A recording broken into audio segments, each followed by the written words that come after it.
Praise the Lord. கர்த்தருடைய பரிசுத்த நாமம் மகிமைப்படுவதாக. ஒரு சில நாட்களுக்கு பிறகு மறுபடியும் இந்த யூடியூப் ஊழியத்தின் மூலமாய் உங்களை சந்திப்பதில் மகிழ்ச்சி அடைகிறேன். சில நாட்கள் இதில் வீடியோ போட முடியல. அதற்கு காரணம் ஒரு சந்தோஷமான காரணம்தான். அநேக நாட்கள் நாங்கள் ஜெபித்த ஜெபத்திற்கு கர்த்தர் இந்த நாட்களில் எங்களுக்கு பதில் தந்தார்.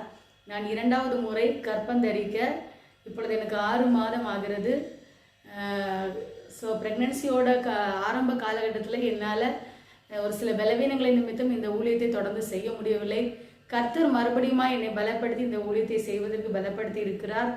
இந்த சந்தோஷமான செய்தி உங்களிடத்திலும் ஷேர் பண்ணிக்கொள்வதில் நான் மிகுந்த மகிழ்ச்சி அடைகிறேன். நீங்கள் தொடர்ந்து இந்த ஊழியத்திற்காக, அடியனுக்காக, இந்த குடும்பத்திற்காக ஜெபித்துக் கொள்ளுங்கள். கர்த்தர் நம் நடுவில் பெரிய காரியங்களை செய்வாராக. Amen. Thank you. God bless you.